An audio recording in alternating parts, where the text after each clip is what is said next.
নমস্কার, তাপসী রান্নাঘরে সকলকে স্বাগত। শুরু করছি নতুন একটা দিনে নতুন একটা রেসিপি। আজ আমি আপনাদের সঙ্গে ইলিশ মাছের স্বাদে গন্ধে ভরপুর অসাধারণ একটা রেসিপি শেয়ার করব। ইলিশ মাছ বন্ধুরা আপনারা অনেক রকম ভাবেই করে খেয়েছেন, বিভিন্ন রকম ভাবে করে খেয়েছেন, তবে একবার এই রকম করে ট্রাই করুন। দেখবেন বন্ধুরা, এই স্বাদ আর গন্ধ আপনাদের মুখে লেগে থাকবে, আর এই গন্ধ স্বাদ কোনোটাই আপনারা ভুলতে পারবেন না। 1 চামচ কালো জিরে বাটা দিয়েই বানিয়ে নিন স্বাদে গন্ধে ভরপুর, মুখে লেগে থাকার মতো টেস্টের ইলিশ মাছের রেসিপি। আমি কিভাবে তৈরি করলাম সেটাই আপনাদের সঙ্গে শেয়ার করবো। আমরা বাঙালি, বাঙালির প্রিয় ইলিশ, আর বর্ষা মানেই ইলিশ হবে না তা তো হয় না। চলুন বন্ধুরা, আর দেরি না করে রেসিপিটি শুরু করি। রান্নার জন্য এখানে ইলিশ মাছ পরিষ্কার করে আমি ধুয়ে নিয়ে নিয়েছি। আমি 4 পিস মাছ নিয়েছি। আপনাদের প্রয়োজন মতন আপনারা মাছ নিয়ে নেবেন। ইলিশ মাছ তো বন্ধুরা অনেক রকমভাবে খেয়েছেন, আজকে আমি একদমই নতুনভাবে ভিন্ন স্বাদে ইলিশ মাছের রেসিপি করে আপনাদের সঙ্গে শেয়ার করব। এবার দেখুন, ইলিশ মাছের মধ্যে নুন আর হলুদ দিয়ে দিয়েছি। আর নুন হলুদ ভালো করে মেখে নিচ্ছি। অনেক তো বেগুনের বেগুন দিয়ে হয়েছে রেসিপি অনেক রকম ভাবে। আমি আজকে বেগুন দিয়েই করব, কিন্তু তার মধ্যেও আলাদা একটু মশলা অ্যাড করে আমি রান্না করব।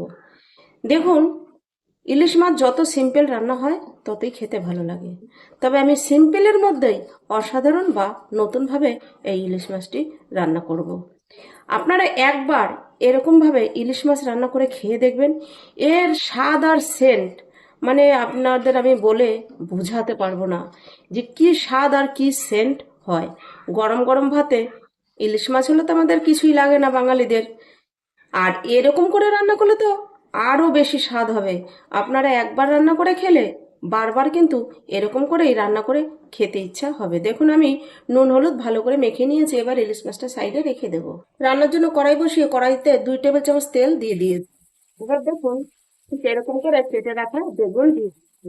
বেগুনটা প্রথমে একটু ভেজে নিচ্ছি। দিয়ে দিচ্ছি সামান্য পরিমাণ হলুদ। এই হলুদ দিয়ে বেগুনটা আমি লাল করে ভেজে নেবো। বেগুন ভাজার সময় কিন্তু কোনো নুন ব্যবহার করব না, তাহলে বেগুনগুলো একদমই নরম হয়ে যাবে আর একদমই মানে চিপসে যাবে। এবার বেগুনটা আমি মাঝারি আছে লাল লাল করে ভেজে নেব। দেখুন, বেগুনগুলো ভাজা হয়ে গেছে। এখানে কিন্তু আঁচ কমিয়ে রেখেও বেগুন ভাজা যাবে না, তাহলে সেক্ষেত্রেও বেগুনগুলো একদমই চিপসে যাবে। এবার বেগুনগুলো আমি তেল থেকে তুলে নিচ্ছি। দেখুন, আমরা বাঙালি, আর বাঙালি মানেই ইলিশ, আর বর্ষা মানেই তো ইলিশের বাজার। ভীষণ ইলিশ এখন বাজারে পাওয়া যাচ্ছে, আর এই ইলিশ খেতেও ভীষণ টেস্টি হয়। বর্ষার ইলিশের স্বাদ অন্য সময় কিন্তু পাওয়া যায় না। দেখুন, বেগুন ভাজাগুলো আমি তুলে নিচ্ছি। এই তেলের মধ্যেই দিয়ে দিচ্ছি আমি আরো একটু সর্ষের তেল। আর ইলিশ মানেই সর্ষের তেলে রান্না করতে হবে। দেখুন, আরো 2 টেবিল চামচ তেল আমি দিয়ে দিয়েছি। দিয়ে দিচ্ছি কালো জিরে ফোড়নে।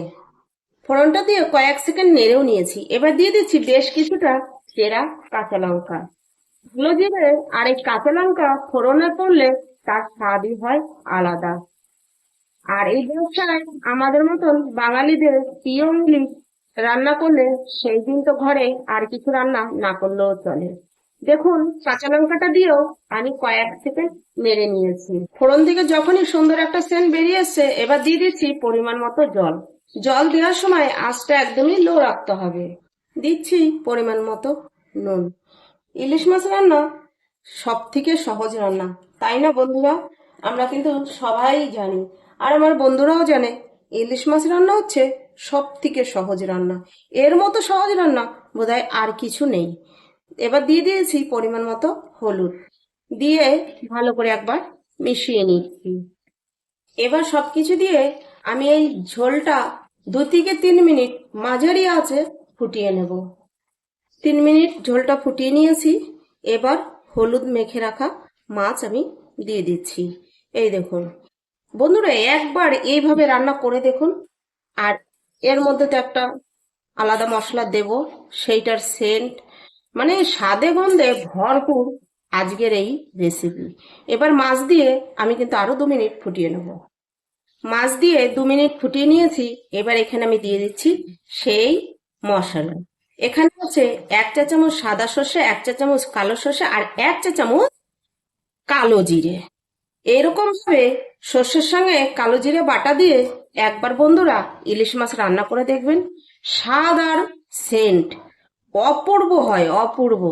আর আছে 4-5টা কাঁচা লঙ্কা একসঙ্গে দিয়ে বেটে নিয়েছি। কিছুটা চেরা কাঁচা লঙ্কাও দিয়েছি। ঝালটা বন্ধুরা আপনারা আপনাদের পছন্দ মতন দিয়ে নেবেন। এবার সর্ষে বাটাটা দিয়ে দেখুন ভালো করে কিন্তু মিশিয়ে নিয়েছি। এবার দিয়ে দিচ্ছি ভেজে রাখা বেগুন। এই দেখুন।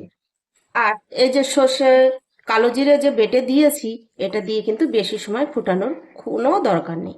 এরকম কালো জিরে, তবে কালো জিরেটা কিন্তু কাঁচা, ভাজা নয়। এরকম কালো জিরে বাটা দিয়ে আর তার সঙ্গে একটু সর্ষে দিয়ে এইভাবে বেগুন দিয়ে ইলিশ মাছের ঝোল বলুন আর ঝাল বলুন, একবার বানিয়ে দেখুন। আপনারা যদি একবার এই রেসিপির স্বাদটা পেয়ে যান বন্ধু, তাহলে আপনারা প্রত্যেক দিনই মনে করবেন ইলিশ মাছ নিয়ে এসে খাই।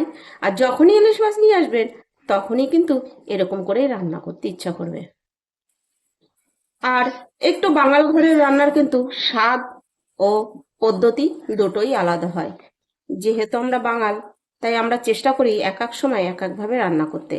আর কোন মশলাটা কোন ভাবে দিলে বা কোন মশলাটা কিসে দিলে তার স্বাদ আর গন্ধ ভালো হবে, সেটা কিন্তু আমরা ট্রাই করি বা করেও থাকি, খেতেও ভালো লাগে। এবার আমি আরো 3 মিনিট ফুটিয়ে নেব। দেখুন, আমি 3 মিনিট ফুটিয়ে নিয়েছি। আমি ঠিক এই পরিমাণ ঝোলটা রাখছি। আমাদের বাড়িতে এটাই একটু পাতলা ঝোল খেতে বেশি পছন্দ করে, কারণ এটা খেতে খুব ভালো হয়, তো তাই বলে একটু পাতলা ঝোল হলে বেশি ভালো লাগে। এবার আমি আঁচটা প্রথমে লো করে দিচ্ছি।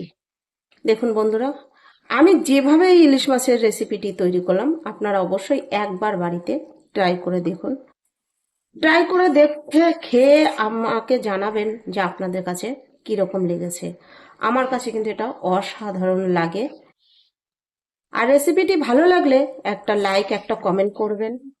আর খুব ভালো লাগলে বন্ধুদের সঙ্গে বেশি বেশি শেয়ার করুন। নতুন বন্ধুদের কাছে একান্ত অনুরোধ, আমার চ্যানেলটি সাবস্ক্রাইব করে আমার পাশে থাকুন। পাশে থাকা বেল আইকনটি প্রেস করে নোটিফিকেশনটি অন রাখুন। যখনই আমি এরকম নিত্য নতুন ভিডিও আপলোড করব, পৌঁছে যাবে সবার আগে আপনাদের কাছে। এবার আমি এটা গ্যাস অফ করে ঢাকা দিয়ে 5 মিনিট রেস্টে রেখে দেব। ইলিশ মাছ রান্নার পরে একটু ঢাকা দিয়ে রাখার পরেই দেখবেন তেলটা ছেড়ে আসে, তার জন্যই আমি 5 মিনিট ঢাকা দিয়ে রেখে দিচ্ছি। তারপরে সার্ভ করে আপনাদের দেখাচ্ছি। দেখুন, আমি এখানে একটা প্লেটে সার্ভ করে নিয়েছি। দেখেছেন তেলটা কি সুন্দর ছেড়েছে, যেহেতু ঠান্ডা হয়েছে তাই। আর দেখতে বন্ধুরা কি সুন্দর একটা কালার হয়েছে, আর এত সুন্দর সেন্ট হয়েছে। সেন্টটা তো আমি আর আপনাদের উপভোগ করাতে পারবো না, আপনারা একবার বানালেই বুঝতে পারবেন। আজ ভিডিওটি এখানেই শেষ করছি। ফিরে আসবো নতুন একটা দিনে নতুন একটা রেসিপি নিয়ে।